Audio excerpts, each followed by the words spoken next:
हमारे पूज्य पिताजी महाराज के गुरुदेव अनंत श्री विभूषित श्री भागवत के सचल विग्रह श्री रामानुज प्रपन्नाचार्य गुरु जी, जिनकी कृपा से पूज्य पिताजी महाराज आज पूरे विश्व में भागवत की कथाएं करते हैं और उन्हीं की कृपा से ये दास भी कथा कर रहा है। मैंने उनका दर्शन कभी नहीं किया, मैं केवल 5 महीने का था जब वे भगवत धाम पधार गए। पूज्य पिताजी महाराज रासलीला में कृष्ण बनते थे 6-7 वर्ष की आयु में। हमारे जो पिताजी के परदादा थे वे बड़े धनवान थे, उनके नाम से गांव है, उनका नाम था लक्ष्मण प्रसाद उपाध्याय, उनके नाम से गांव है लक्ष्मणपुरा, जहां पर पिताजी आदि का सबका जन्म हुआ। लेकिन बस वही एक घर में ज्यादा भाई होते हैं तो फिर उनमें सब में क्लेश होते हैं, तो हमारे दादाजी को घर से निकाल दिया और वो पिताजी को लेकर के और समस्त बालक छोटे छोटे थे सबको लेके चले गए। तब घर चलाने के लिए क्या करें, तो हमारे पिताजी को लेके यमुना पार वृंदावन वहां आए। तो पिताजी थोड़े बचपन में सुंदर तो थे ही, वैसे उनको लोग देखते हैं तो वो सोचते हैं या तो ये उत्तराखंड के या नेपाल के हैं, क्योंकि उनकी आंखें ऐसी हैं, छोटी छोटी हैं। एक बार जैक्सन हाइट्स है न्यूयॉर्क के पास में, वहां कथा चल रही थी, वहां पर बहुत नेपाली लोग रहते हैं, तो मैं भी गया था पिताजी के साथ में। तो वहां कथा हुई तो बाहर बोर्ड लगे पिताजी के न्यूयॉर्क की स्ट्रीट्स पर, तो उनके मुख में वो ऐसी आंख दिख रही थी उनकी। तो नेपाली इतने आ गए पहले दिन कथा में, और वो सब आवे पिताजी के पास आके बोले डोग डिंचू, बोले डोग डिंचू। वो नेपाली भाषा बोल रहे, बोले महाराज जी आप नेपाली में क्यों नहीं बोलते? बोले हमको आती नहीं। बोले आप तो बिल्कुल नेपाली लगते हो। बोले नेपाली लगते हैं थोड़ी हम। तो बचपन में पिताजी खूब सुंदर थे, अभी भी सुंदर हैं।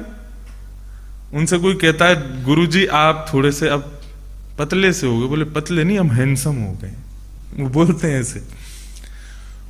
तो बचपन में फिर वो कृष्ण बनते थे रासलीला में। तो प्राचीन काल की रासलीलाओं में मर्यादाएं थी, अभी भी हैं कहीं कहीं। तो जब कृष्ण आते थे मंच पर तो वो श्लोक बोलते हुए आते थे कृष्ण। तो हमारे पूज्य पिताजी जब श्लोक बोलते हुए आते थे तो रासलीला देखने वाले हजार, आजकल कथाओं में भीड़ ज्यादा, पहले रासलीलाओं में बहुत भीड़ होती थी। उन्हीं रासलीलाओं के लोगों के बीच में बैठे होते थे पिताजी के गुरुजी रामानुजाचार्य जी महाराज। उन्होंने जब पिताजी को कृष्ण रूप में देखा इतने मोहित हो गए और उनको मतलब लगा कि मैंने वास्तविक कृष्ण को देख लिया। भागवत पढ़ाते थे बच्चों को, रात्रि भर उनके स्वप्न में वही स्वरूप दिखता था। पूज्य पिताजी मुकुट पहन करके और कृष्ण बन करके आए हैं। उन्होंने पिताजी को नाम दिया ठाकुर जी। बोले आप साक्षात ठाकुर जी ही हो। तो जब वे कृष्ण बनते थे तो अभी पुराना ऐसा चरित्र किसी बहुत कम लोगों को पता होगा पूज्य पिताजी का। तो गुरुजी हमारे रासलीला के जो मुख्य थे पद्मश्री श्री रामस्वरूप जी महाराज, बहुत अच्छा, मतलब उनकी रासलीला अद्भुत थी। तो श्री रामस्वरूप जी महाराज जी के पास उनको पद्मश्री मिला हुआ था राष्ट्रपति से। तो उनके पास गुरुजी गए और गए कि आपके यहाँ जो ये बालक कृष्ण बनता है ना, बोले हाँ इसको हमको दे दो। बोले ऐसे कैसे दे देंगे हमारी पूरी रासलीला उसके भरोसे चलती है, पूरी दुनिया उसी को देखने आती है, हम कैसे दे देंगे? तब गुरुजी बोले कि हम इनके पिताजी से बोल दें, अगर वो कह दें तो। बोले वो देंगे ही नहीं, उनको पैसे की जरूरत है, इसीलिए तो ये बालक यहाँ कृष्ण बनता है। तो हमारे गुरुजी पिताजी के पास मतलब दादाजी के पास गए, बोले कि आपको कितने पैसे की आवश्यकता है? बोले कि महाराज मेरी बड़ी बेटी का ब्याह हुआ है, 1600 रुपए खर्चे हुए, वो इसी बालक से आते हैं, उसको 80 रुपए महीने मिलते हैं पिताजी को। तो बोले मैं आपको 100 रुपए महीने दूंगा, लेकिन ये बालक मुझे दे दो। बोले आप क्या करोगे? बोले मैं बालक गोद नहीं ले रहा हूं, उसको पढ़ा लिखा करके विद्वान बनाऊंगा। आज रासलीला में कृष्ण बन रहा है क्योंकि सुंदर है, कल को बड़ा हो जाएगा, दाढ़ी मूछ आएगी तो यही कंस बनेगा। और मेरी दृष्टि इस बालक को कंस के रूप में स्वीकार नहीं कर पाएगी। मैं निरंतर इनको ठाकुर जी के रूप में ही देखना चाहता हूं। गुरु कृपा कैसी होती है?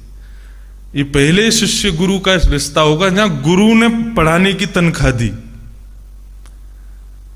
तो हमारे दादाजी को तो जरूरत थी धन की बहुत, तो उन्होंने कहा ठीक है आप ले जाओ। बोले लेकिन शर्त रखो। क्या? 5 साल घर से कोई आएगा नहीं देखने के लिए कि कहां है बालक, मुझे पढ़ाना है बस। फिर वो पूज्य पिताजी को अपने साथ अपनी कक्ष में, छोटे से कक्ष में लेके आए, वहां पढ़ाते थे। सुबह सुबह पिताजी बताते हैं 4 बजे उठा के गुरुजी कंबल उड़ा देते थे। बोले संध्या वंध्या सब बाद में करना, ये अभी का समय नहीं है, ब्याह के बाद करना, अभी तुम्हारे अध्ययन ही संध्या है।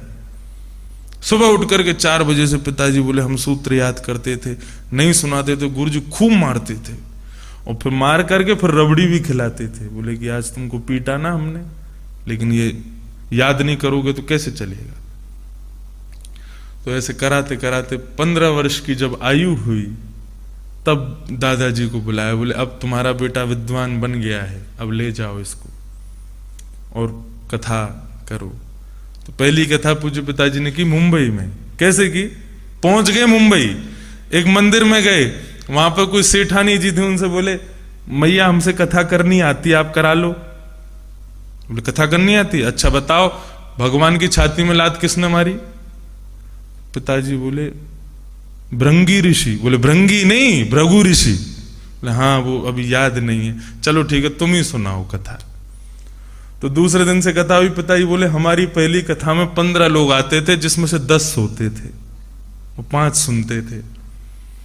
बोले हम ही पूजन कराते थे, हम ही कथा करते थे, हम ही आरती, हम ही पाठ करते, कथा भी करते थे, पाठ भी करते थे। वहां किसी हैदराबाद की मैया ने कथा सुनी, उन्होंने कहा अच्छा बेटा सुनो, हम तुम्हारी टिकट करा देते हैं, यहां कथा पूरी करके तुम हैदराबाद हमारे घर पे कथा सुना दो। वहां घर गए, वहां कथा सुनाई। वहां कोई कलकत्ता के सेठ जी आ गए, उन्होंने कहा तुम कलकत्ता आ जाओ। ऐसे करते करते करते करते आज कहां पहुंच गए? किस वजह से? अगर आज भी पिताजी रासलीला में होते तो मैं भी रासलीला का कोई बनना होता, कोई मन सुखा तन सुखा। तो एक गुरु के जीवन में आने से हमारे पूरे परिवार का जीवन परिवर्तित हो गया।